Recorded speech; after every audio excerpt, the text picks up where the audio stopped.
मेरा नाम वंदना है। मैं अपने पिता के पैर पकड़कर रो रही थी। उनसे कह रही थी कि बाबा, मुझे छोड़कर मत जाओ। मैं तुम्हारे बिना नहीं रह सकती। मेरे साथ ऐसा मत करो जो आप करने जा रहे हो। वो बहुत बड़ा पाप है, क्योंकि मैं समझ गई थी कि मेरे बाबा मुझे जिस जगह पर लेकर आए हैं, वो जगह मेरे लिए बिल्कुल भी ठीक नहीं है। मैं उनके पैर पकड़कर रो रही थी, कभी हाथ जोड़ रही थी, मगर उन्होंने मेरी एक भी ना सुनी। न जाने वो मुझे क्यों इस नरक में छोड़कर जाने वाले थे। क्या उन्हें अपनी बेटी से इतनी नफरत थी? माना कि कुछ लोगों के लिए बेटियां बोझ होती हैं। मैं भी अपने पिता के लिए बोझ थी, मगर मेरे बाबा मेरे साथ कुछ ऐसा भी कर सकते हैं, मुझे तो इसकी उम्मीद ही नहीं थी। क्योंकि मैं जिस जगह पे थी, वहां के बारे में मेरे बाबा ने मुझे कुछ नहीं बताया था, वरना मैं कभी उनके साथ ना आती। क्योंकि जब मैं यहाँ पर आई थी, तो मेरे बाबा ने कहा था कि मैं तुम्हें अपने किसी रिश्तेदार के यहाँ लेकर जा रहा हूँ, अच्छे से तैयार हो जाओ। मगर मैंने तो बचपन से लेकर अब तक अपने बाबा के कोई रिश्तेदार नहीं देखे थे, लेकिन फिर भी मैं अपने बाबा पर भरोसा करके यहाँ तक आ गई थी। मुझे यहाँ पर एक औरत दिखाई दी थी, जो मेरे बाबा के साथ काफी देर तक बातें करती रही थी। पहले वो मुझे कमरे के अंदर ले गई और वहां जाकर उसने मुझसे कहा था कि तुम आराम से बैठो, तुम्हारे बाबा अभी आ रहे हैं। वो मुझे वहां बिठाकर खुद वहां से चली गई थी। मैं कमरे के अंदर बैठ गई और चारों तरफ नजर उठा उठा कर देख रही थी और जानने की कोशिश कर रही थी कि आखिर ये किसका घर है। इसी कमरे के अंदर एक और कमरा बना हुआ था। जब अचानक से उस कमरे के अंदर से एक लड़की भागती हुई निकली। वो बुरी तरह से रो रही थी, उसकी हालत बहुत खराब थी। और फिर वो रोती हुई दूसरे दरवाजे से वहां से चली गई थी। मगर उसके पीछे जब वो मर्द अपनी शर्ट के बटन लगाता हुआ और मुस्कुराता हुआ आया, तो उसे देखकर मैं समझ गई थी कि ये कौन सी जगह है। ये लड़की रोती हुई इस कमरे से क्यों निकली थी?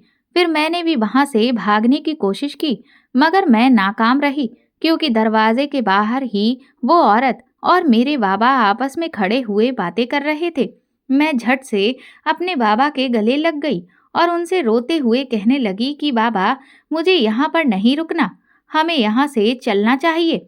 जब उस औरत ने मेरा हाथ पकड़ लिया और कहने लगी कि अब तुम्हारा काम हो गया है, अब यहाँ से चले जाओ।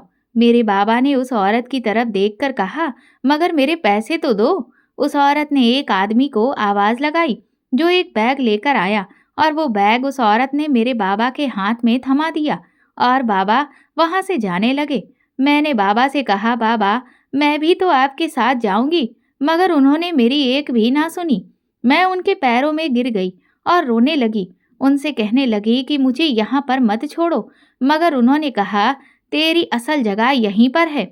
वैसे भी जवान होने के बाद लड़कियों की शादी कर दी जाती है, मगर मेरे पास इतना पैसा नहीं है कि मैं तेरी शादी करूं। उसने इस औरत की तरफ देखकर कहा कि इसे यहाँ से ले जाओ, वरना मेरा हाथ पकड़कर झटके से मुझे अंदर की तरफ ले जा रही थी। जब उसने मुझे दरवाजे के अंदर किया और दरवाजे को बाहर से बंद कर दिया, मैं फूट फूट कर रो रही थी। दरवाजे को धड़ धड़ बजा रही थी, कह रही थी कि दरवाजा खोलो बाबा, मुझे यहाँ से निकालो, मुझे आपके साथ जाना है। प्लीज मेरे साथ ऐसा मत करो। मेरी चीखें वहीं पर दबकर रह गई थीं, लेकिन बाहर जब वो दोनों आपस में बातें कर रहे थे, तो उनकी आवाजें मुझे दरवाजे के पार से साफ नजर आ रही थीं। उस औरत ने बाबा से कहा था कि तेरी बेटी तो बहुत खूबसूरत है, मगर याद रखना, दोबारा अपनी बेटी को यहाँ से ले जाने की बात मत करना, क्योंकि बहुत से ऐसे लोग होते हैं जो अपनी बेटियों को मजबूरी में यहाँ बेच कर चले जाते हैं और फिर आकर अपना रोना रोने लगते हैं कि अपने पैसे वापस ले लो, हमें हमारी बेटी वापस कर दो। मगर यहाँ ऐसा नहीं होता। जो एक बार यहाँ पे आ जाता है, वो दोबारा यहाँ से वापस नहीं जाता, क्योंकि यहाँ पर वापसी का कोई रास्ता नहीं है। मेरे बाबा ने उस औरत से कहा कि नहीं, मैं इसे कभी लेने नहीं आऊंगा, मेरा इससे कोई वास्ता नहीं है। बेटियां तो इसी जगह के लिए बनी होती हैं और मेरी बेटी भी इसी जगह के काबिल है, इसीलिए मैं इसे यहीं पर छोड़कर जा रहा हूँ। वो औरत कहने लगी, तो फिर ठीक है, तुम जाओ यहाँ से, जब तक तुम यहाँ रहोगे, ये लड़की ऐसे ही रोती धोती रहेगी।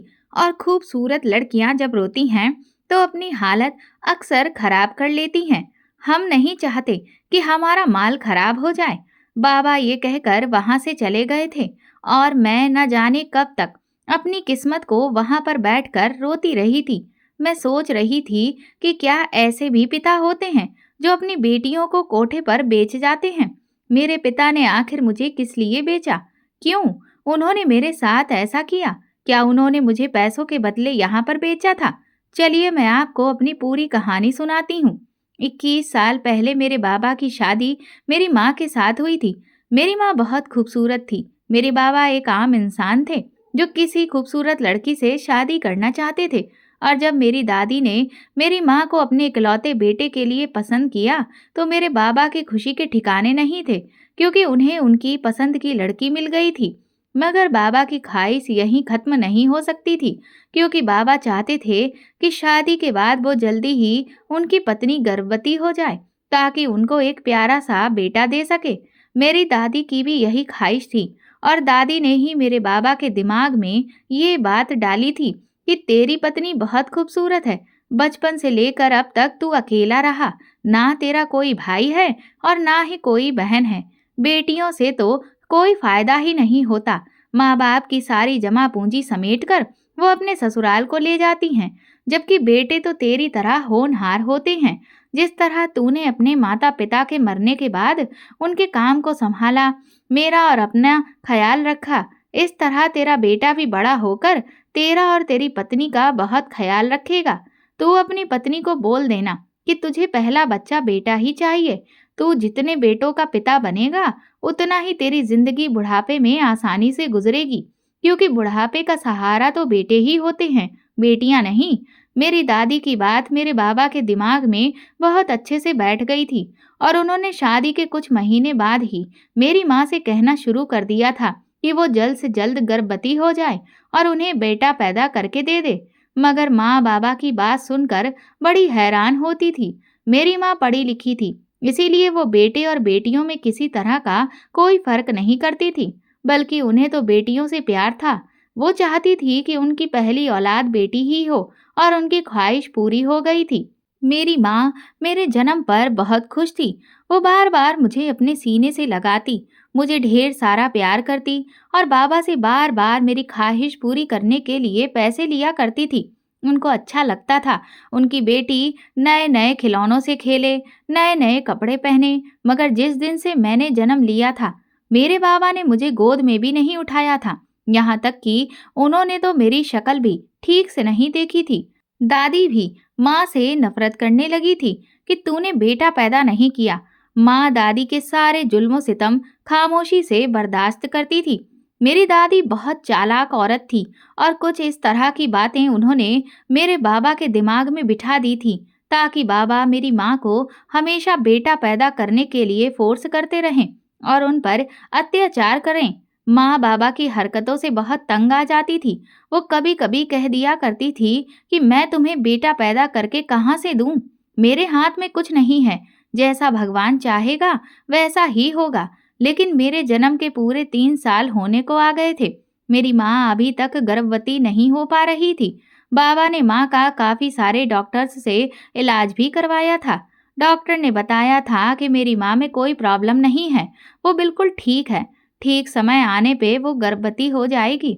मगर वो गर्भवती नहीं हो पा रही थी। इस बात से मेरे बाबा और दादी बहुत परेशान थे। वो लोग दिन रात मेरी माँ को उठते बैठते ताने दिया करते थे। एक दिन माँ ने बाबा से कह दिया कि तुम चाहो तो मुझे छोड़ सकते हो और दूसरी शादी भी कर सकते हो। मैं अपनी बेटी का खुद ख्याल रख सकती हूँ, उसकी परवरिश भी खुद कर सकती हूँ। मगर बाबा माँ को नहीं छोड़ सकते थे, क्योंकि वो जानते थे कि माँ से ज्यादा खूबसूरत औरत उन्हें कहीं नहीं मिल सकती। मेरे बाबा देखने में ज्यादा अच्छे नहीं थे। माँ अच्छे परिवार की थी और अपने माँ बाप की इकलौती बेटी थी। मेरी माँ की माँ मतलब मेरी नानी माँ मेरी माँ की शादी से 2 महीने पहले ही इस दुनिया को छोड़कर चली गई थी।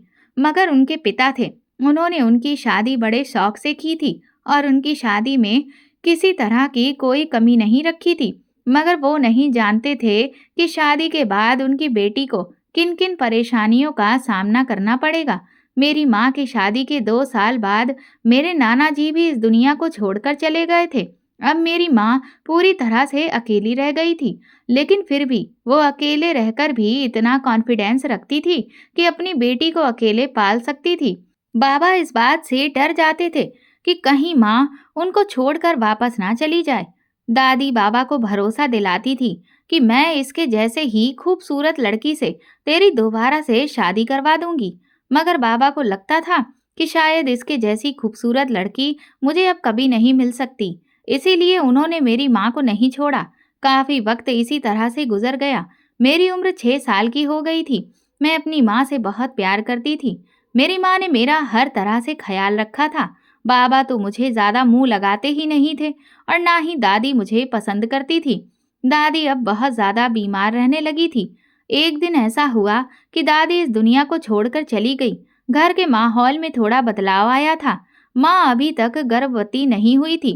बाबा ने सोच लिया था कि अब वो किसी का बेटा अडॉप्ट कर लेंगे, मगर ऐसा नहीं हो सका था। इससे पहले ही मेरी माँ प्रेग्नेंट हो गई थी और बाबा बहुत खुश हुए थे। उधर माँ की मौत का गम भी उनके दिल से निकल गया था, क्योंकि पूरे 6 साल के बाद उनकी पत्नी दोबारा से माँ बन गई थी। बाबा को उम्मीद जाग गई थी कि अब उनके घर में बेटा ही आएगा। और जब माँ ने बच्चे को जन्म दिया तो बाबा की तो खुशी के ठिकाने ही नहीं थे, क्योंकि मेरी माँ ने बेटे को ही जन्म दिया था। बाबा ने अपने बेटे को फौरन ही गोद में लिया था। उसे ढेर सारा प्यार किया था। उसके लिए नए नए तरह के खिलौने खरीदे थे, ढेर सारे कपड़े खरीदे थे। घर में उसके लिए हर तरह के आराम की फैसिलिटी मौजूद कर दी गई थी। ऐसा नहीं था कि मेरी माँ अपने बेटे के जन्म पे खुश नहीं थी। वो बहुत खुश थी। आखिरकार वो उनके शरीर का ही एक हिस्सा था। मगर माँ अगर बाबा से नाराज थी तो वो बस इस बात पर थी कि अगर उन्होंने बेटी के जन्म पर इतनी खुशियां नहीं मनाई थी जितनी कि वो अपने बेटे के जन्म पर मना रहे थे। बाबा ने बेटा और बेटी में बहुत फर्क करना शुरू कर दिया था। मैं भी बड़ी हो रही थी। मेरा भाई भी धीरे धीरे बड़ा हो रहा था। बाबा मुझे उसके साथ खेलने नहीं देते थे। वो उसे मना कर दिया करते थे कि अपनी बहन के पास मत जाया करो। और उन्होंने माँ को भी सख्ती से मना किया हुआ था कि इस मनूस का परछाई भी मेरे बेटे पे नहीं पड़नी चाहिए। एक बार मेरा भाई मेरी गोद में था जब बाबा घर में मौजूद नहीं थे। वो बहुत प्यारा था। मुझे उस पर बहुत प्यार आता था। इसीलिए मैंने माँ से जिद करके उसे अपनी गोद में ले लिया था। मैं उसे अपने साथ घर से बाहर लेकर जा रही थी कि तभी अचानक से मेरा पैर मुड़ गया। मैं जमीन पर गिर गई और मेरा भाई भी जमीन पे गिर गया था। वो छोटा बच्चा था, इसीलिए ज्यादा चीख चीख कर रो रहा था।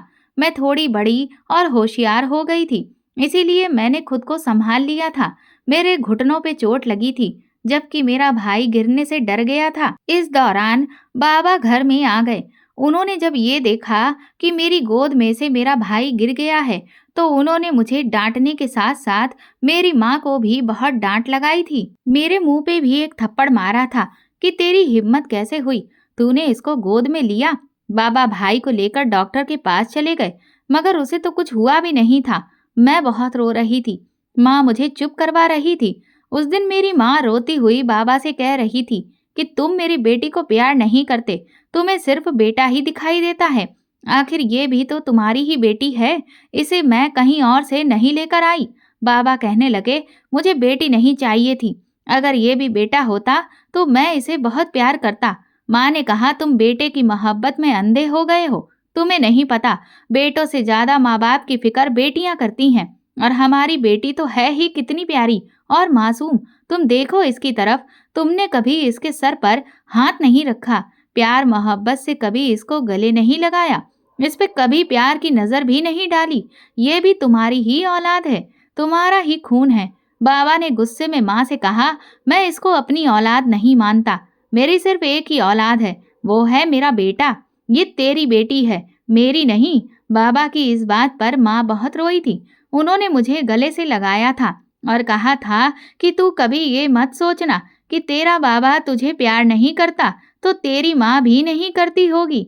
मैं तुझसे बहुत प्यार करती हूँ। जब तक जिंदा हूँ हमेशा तेरा ख्याल रखती रहूंगी। माँ ने हम दोनों भाई बहन की परवरिश बहुत अच्छी की थी। वो हम दोनों को एक जैसे संस्कार देना चाहती थी, मगर मेरा भाई बाप के लाड़ प्यार से बहुत बिगड़ गया था। बचपन से ही उसकी ख्वाहिशें बढ़ती जा रही थीं। वो बाबा से जो कहता, बाबा उसे लाकर दे दिया करते थे। चाहे वो चीज़ बाबा के बजट से भी ऊपर हो, वो उसे बहुत प्यार करते थे। उसके आगे तो उन्हें अपनी पत्नी भी दिखाई नहीं देती थी। जिस दिन से मेरे भाई का जन्म हुआ था, उसी दिन से बाबा ने माँ की तरफ पलट कर देखना भी गवारा नहीं समझा था। बस बाबा चाहते थे कि इन दोनों पे माँ का साया बना रहे। वो माँ को किसी तरह का हक नहीं देते थे। सारा लाड़ प्यार, सारा ध्यान, सारी फिक्र, सारी मोहब्बत, सब कुछ उनके बेटे के लिए ही था। हम दोनों माँ बेटी तो उनके घर में होते हुए भी ना के बराबर थे। माँ को अगर किसी चीज़ की ज़रूरत होती और वो बाबा से कहती तो उन्हें ये सामान चाहिए, तो बाबा उन्हें लाकर नहीं देते थे। कहते थे कि बेटे की ख्वाहिशें पूरी करने में उनके पास से पैसे खत्म हो गए हैं। मैं चाहती थी कि वो मेरा एडमिशन स्कूल में करवा दे, मगर बचपन से लेकर अब तक बाबा ने मुझ पर ध्यान ही नहीं दिया था। तो फिर वो अपनी कमाई से मेरा स्कूल में एडमिशन कैसे करवा सकते थे? हमारा कोई रिश्तेदार था या नहीं था, ये तो मैं नहीं जानती थी, मगर इतना ज़रूर जानती थी कि जिस दिन से मेरे भाई ने इस घर में जन्म लिया था, बाबा ने सारे रिश्ते नाते भी खत्म कर दिए थे।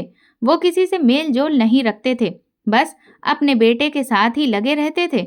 और इस सब के कारण मैं शिक्षा हासिल ना कर सकी। मेरी माँ की ये तमन्ना भी अधूरी रह गई थी। जब मेरा भाई 13 साल का हो गया और मैं 19 साल की हो गई, तब माँ ने बाबा से कहा था, हमारी बेटी जवान हो गई है, अब हमें उसकी शादी के बारे में सोचना चाहिए। मैं जानती हूँ कि अभी उसकी उम्र कम है, मगर क्या करूँ? तुमने उसको स्कूल में भी पढ़ने नहीं दिया। उस बेचारी का कभी कोई शौक पूरा नहीं हुआ। तुम तो उससे बात तक नहीं करते। कम से कम वो बेचारी ससुराल में चली जाए, वहां जाकर तो सुख देख ले। यहाँ तो कोई सुख ना देख सकी। इस पे बाबा को गुस्सा आया और उन्होंने कहा, क्या तुम्हारी बेटी को यहाँ खाने पीने को नहीं मिलता, पहनने के लिए कपड़े नहीं मिलते, या फिर वो इस घर में रहती नहीं है? कान खोलकर मेरी बात सुन लो। मेरे पास उसको देने के लिए कुछ भी नहीं है। तुम्हें अगर अपनी बेटी की शादी करनी है तो अपनी मर्जी पे करना, मैं नहीं करूँगा। माँ कहने लगी, आखिर तुम उसके साथ इतना भेदभाव क्यों करते हो? कभी अपने बेटे को भी समझाया करो। 13 साल का हो गया है, मगर अभी तक उसे अकल नहीं आई। तुमने उसको अभी भी छोटा-सा मासूम बच्चा बनाया हुआ है। इतनी उम्र में मेरी वंदना बहुत समझदार थी और अब तो वो और भी ज़्यादा समझदार हो गई है। बेचारी ने हालात के साथ समझौता करना सीख लिया है, क्योंकि उसको बचपन से ही पिता का प्यार नहीं मिल सका। मैं तुमसे कभी कुछ नहीं मांगूंगी, बस मेरी बेटी की अच्छे घर में शादी करवा दो। उसके बाद जैसा तुम कहोगे मैं वैसा ही करूंगी। वैसे भी तुम्हें अपनी बेटी पसंद नहीं है। शादी होने के बाद वो अपने ससुराल चली जाएगी और हमेशा वहां रहेगी। बाबा कहने लगे, मैंने कहा ना, मेरे पास जो जमा पूंजी है वो सिर्फ मेरे बेटे के लिए है, और वैसे भी अपने बेटे की ख्वाहिशें पूरी करते करते मेरे पास कभी कुछ जमा नहीं हुआ। तुझे अपनी बेटी की शादी करनी है तो तू अपने जेवर बेच दे। माँ कहने लगी कि जेवर कहाँ से बेचूं? घर के हालात इतने खराब हो गए थे कि एक एक करके तुमने मेरा सारा जेवर बेच दिया। ले देकर मेरे पास एक सोने का हार ही बचा है। तुमने वो भी पिछले साल बेचकर उसको एक मोबाइल मंगाकर दे दिया था। इतनी कम उम्र में तुमने उसको बिगाड़ने के लिए उसके हाथ में मोबाइल भी दे दिया, जबकि इसकी उम्र के बच्चे तो स्कूल में पढ़ाई कर रहे होते हैं। बाबा ने कहा, तू हमेशा मेरे बेटे की खुशियों पर नजर क्यों रखती है? तुम दोनों माँ बेटी को बस मेरा बेटा ही खलता रहता है। माँ कुछ गलत नहीं कह रही थी, क्योंकि बाबा ने उसे सच में बहुत बिगाड़ दिया था। कम उम्र में ही उसने गलत गलत लड़कों के साथ दोस्ती कर ली थी।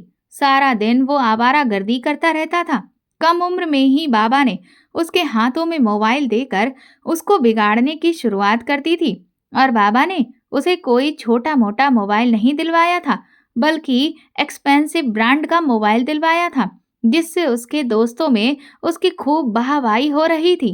1 साल और इसी तरह से गुजर गया था, लेकिन मेरे भाई की हरकतें दिन ब दिन बढ़ती जा रही थी। इस दौरान मेरी माँ बीमार रहने लगी थी। उन्हें इलाज की सख्त ज़रूरत थी क्योंकि उन्हें पैरालाइज की बीमारी हो गई थी। मगर बाबा को तो भाई के अलावा कुछ दिखाई ही नहीं देता था। वो माँ की तरफ देखते भी नहीं थे। माँ ने उनसे कहा भी था कि मेरी तबीयत ठीक नहीं है, मेरा इलाज बड़े डॉक्टर से करवाओ। मगर बाबा तो माँ को छोटे मोटे डॉक्टर से ही दवाई लाकर दे दिया करते थे, जिससे माँ को फर्क तो हो जाता था, मगर उसकी बीमारी दिन ब दिन बढ़ती जा रही थी।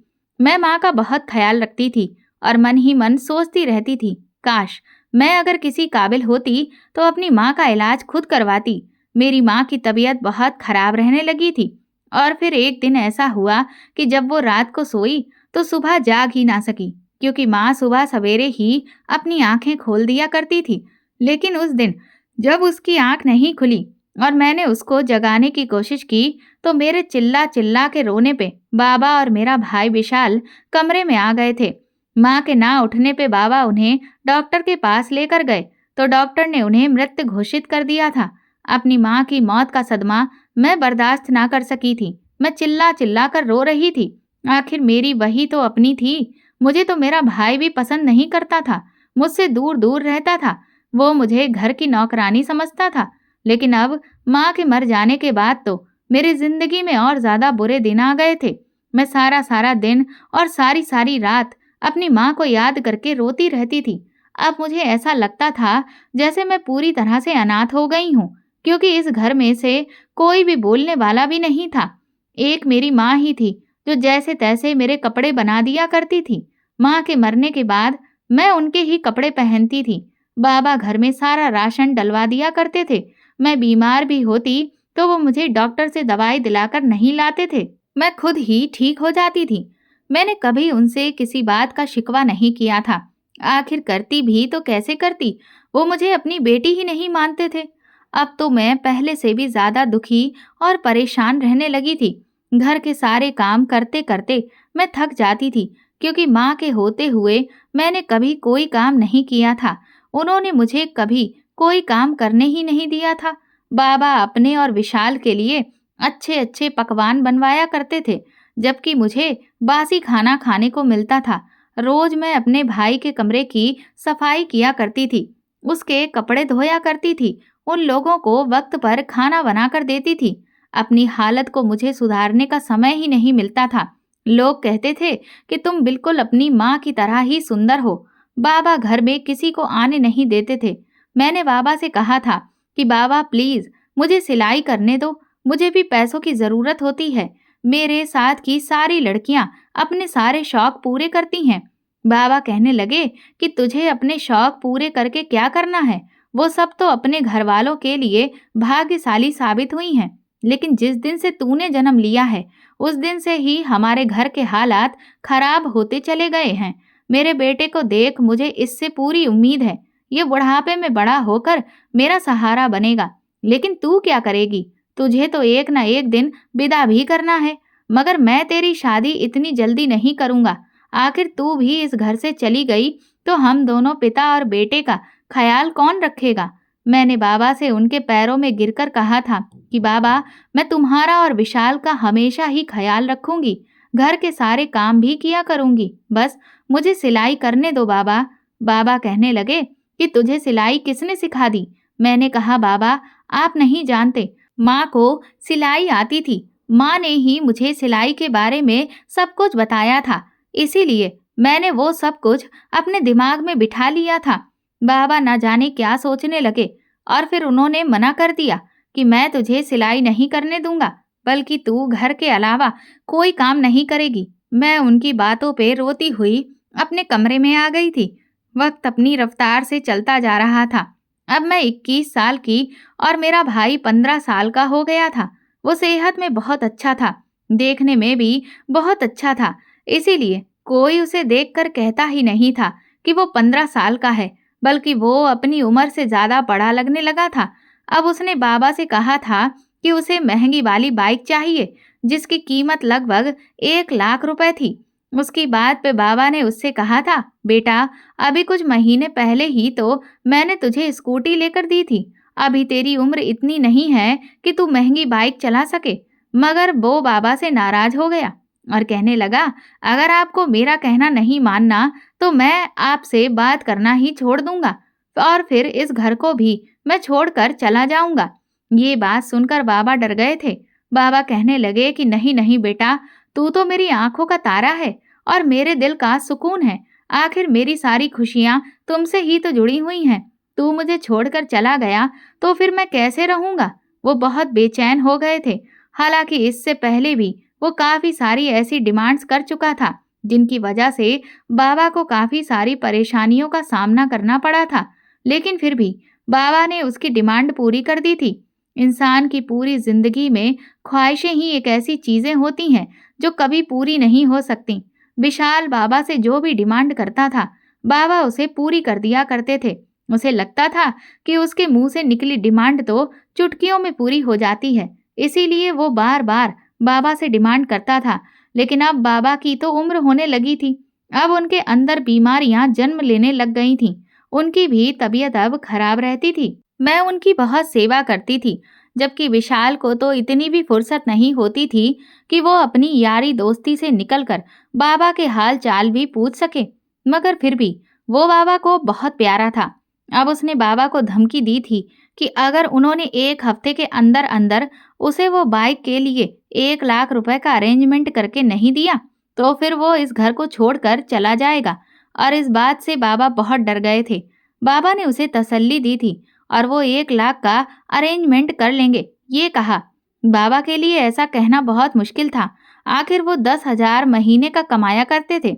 ऐसे में अपने बेटे को इतनी कीमती बाइक कैसे दिला सकते थे। इससे पहले कई बार वो मोटर बाइक की और महंगी महंगी साइकिलों की भी, महंगे महंगे मोबाइल्स की और महंगी महंगी वॉचेस की भी, और कहीं ना कहीं घूमने जाने की जिद करता था।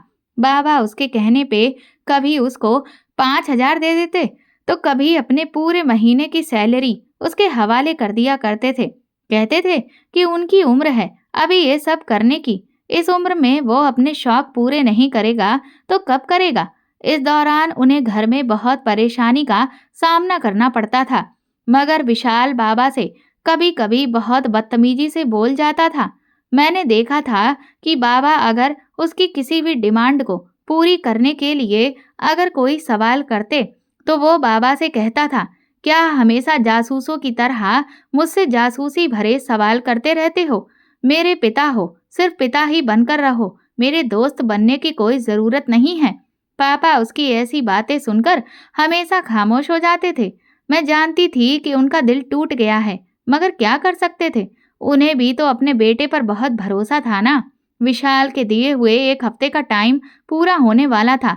मुझे नहीं पता था कि बाबा ने पैसों का अरेंजमेंट किया है या नहीं, मगर उस दिन मैं घर के काम कर रही थी जब बाबा घबराते हुए घर के अंदर आए और मुझसे कहने लगे कि जल्दी से तैयार हो जा।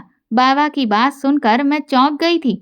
मैंने कहा, बाबा क्या हुआ? तो बाबा कहने लगे कि तेरे पास जो भी अच्छे से कपड़े हैं वो पहन ले।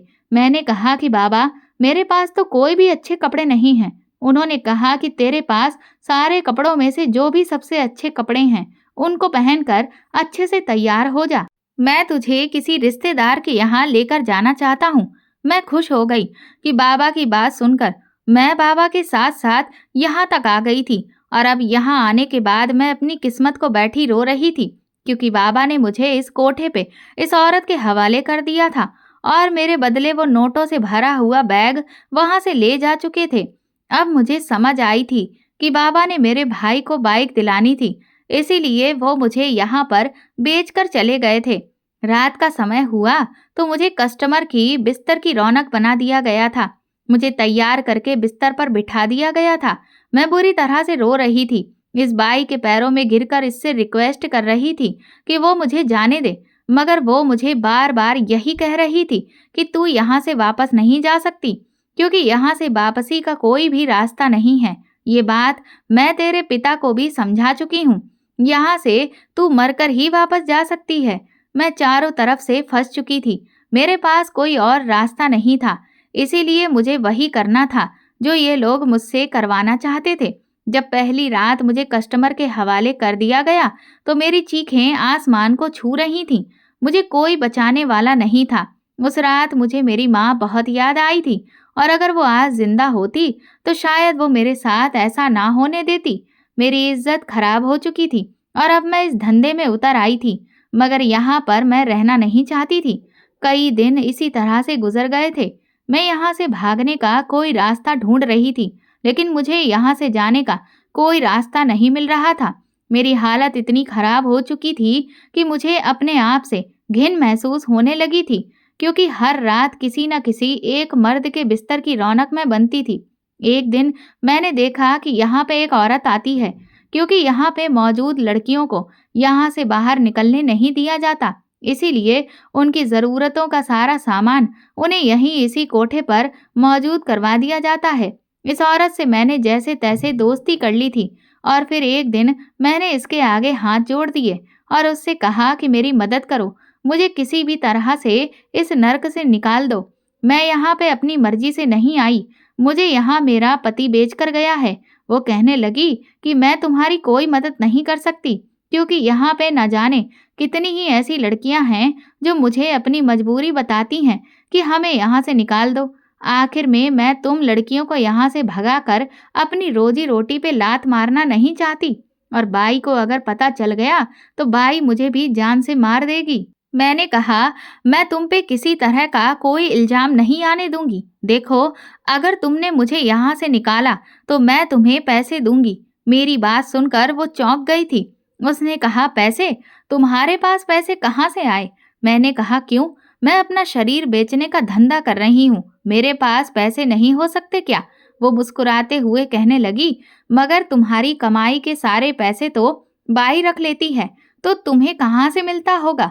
मैंने कहा, तुम उसकी परवाह मत करो, तुम बस आम खाओ, गुठलियां ना गिनो। तुम्हारे पैसे मैं तुम्हें वापस मिल जाएंगे। मैंने उसे पूरे 20,000 रुपए देने का वादा किया था, मगर कहा था कि तुम्हें मुझे यहाँ से निकालने में मेरी मदद करनी होगी, क्योंकि वो अच्छी तरह से जानती थी कि आज तक कोई भी लड़की उसे इतनी कीमत नहीं दे सकी थी। वो एक मामूली सी औरत थी, इस बाई के यहाँ नौकरी करती थी। इस कोठे में जितनी भी लड़कियां थीं, उन सभी की ज़रूरत के सामान की लिस्ट बनाकर वो बाहर से उनका सारा सामान लाकर उनको दे दिया करती थी। उसका यही काम होता था, लेकिन अब उसे इतने पैसे मिल रहे थे तो उसकी नीयत खराब होने लगी थी। उसका मन बदलने लगा था और वो मेरा काम करने के लिए तैयार होती नजर आ रही थी। वो मुझे यहाँ से बाहर निकाल कर अपनी नौकरी तो नहीं गंवाना चाहती थी, मगर उसने मुझे एक प्लान बताया था। उसने कहा था कि मैं तुम्हें एक ऐसी चीज लाकर दूंगी जिससे तुम यहाँ से निकल सकती हो, और तुम उस चीज से जिस पर भी वार करोगी वो तुम्हारे लिए खुद रास्ता तो छोड़ देगा। मैं चौंक गई कि न जाने वो मुझे ऐसी कौन सी चीज लाकर देने वाली है, और अब वो मुझे जैसे तैसे 20,000 का बंदोबस्त करना था। मुझे इस कोठे पे हर शनिवार की रात एक बहुत बड़ा ज्वेलर आता था, जिसको मैं बहुत पसंद आ गई थी। इसीलिए हर शनिवार की रात वो मेरे साथ गुजारना चाहता था, और मुझे वो बहुत पसंद भी करता था। वही मेरा ये काम कर सकता था। जब वो आया तो मैंने उसको कहा कि देखो साहब, हर शनिवार की रात तुम मेरे साथ गुजारते हो, मगर अब मेरा तुमसे मन भर गया है।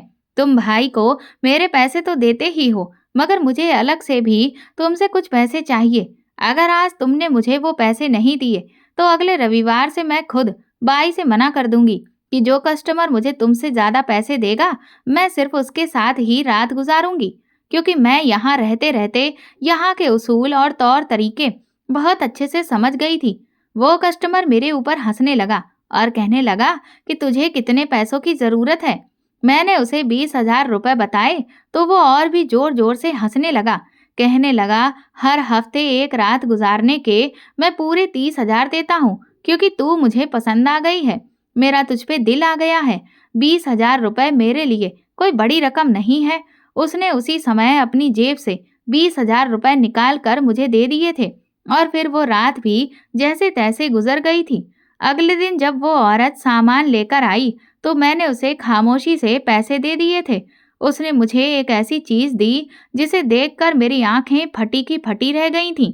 मैं इस चीज को जानती नहीं थी कि ये क्या चीज थी। वो कोई छोटी सी बोतल थी, स्प्रे की बोतल। मैंने उससे कहा कि ये क्या चीज है?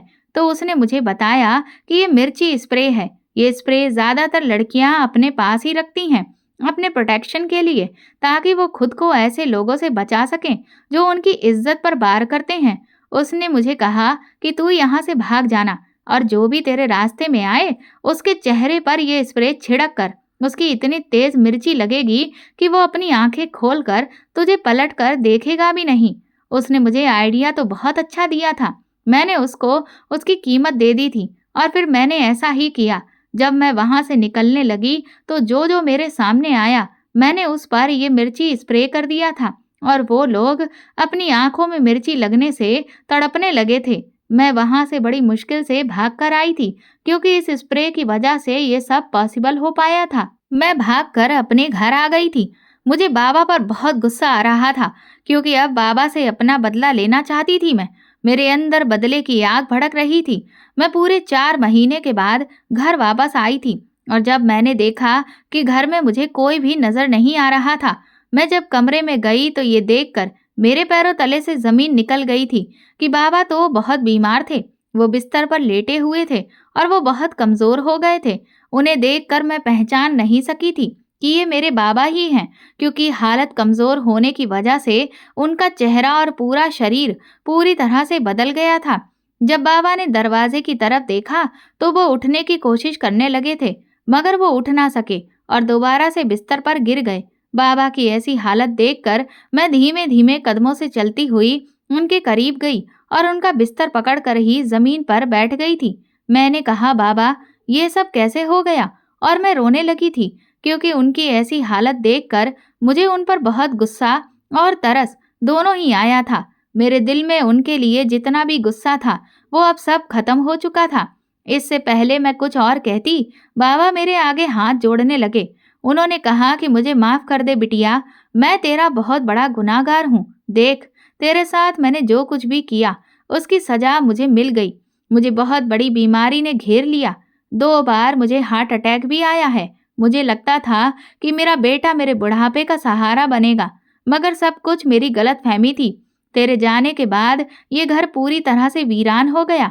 जिस दिन मैं तुझे बेच कर आया था उस दिन मैं वहां से पैसे लेकर लौट रहा था। जब घर आया तो देखा कि घर में चारों तरफ भीड़ लगी हुई थी।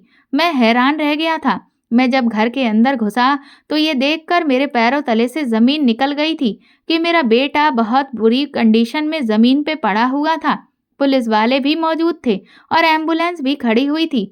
वो लोग मेरे बेटे को ले जाने आए थे, मगर मेरे घर आने का इंतजार कर रहे थे। उन्होंने मुझे बताया कि आपका बेटा इस दुनिया से जा चुका है। ये खबर सुनकर मैंने अपना दिल पकड़ लिया था। पुलिस वालों ने बताया कि हमारे शहर में एक मेला लगने जा रहा था जिसमें बहुत ही कीमती कीमती सामान बिकना था। विशाल और उसके दोस्तों ने मिलकर उस मेले में चोरी करने का प्लान बनाया था, लेकिन वो ये नहीं जानता था कि वो सामान बहुत ज्यादा कीमती था। वो नकाब पहनकर पूरा चोर बनकर वहां पर चोरी करने के लिए चले गए थे। वो वहां चोरी करके भाग रहे थे। ढेर सारी पुलिस उनके पीछे लग गई। जब वो लोग वहां से भागते भागते मेन रोड पर आए तो उसी रास्ते से एक बड़ा सा ट्रक गुजर रहा था। जब विशाल और उसके 2 दोस्त इस ट्रक के नीचे आ गए थे और ट्रक से कुचलकर उन तीनों की ऐन मौके पर ही मौत हो गई थी। उन दोनों लड़कों की लाश उनके पिता के हवाले कर दी गई थी, जबकि मेरा उनसे कोई कांटेक्ट नहीं हो सका था। इसीलिए वो विशाल की लाश लेकर यहाँ आ गए थे और मेरे आने का इंतजार कर रहे थे। ये सब सुनकर मेरे पैरों तले से जमीन निकल गई थी कि मेरा बेटा किस कदर बिगड़ गया था।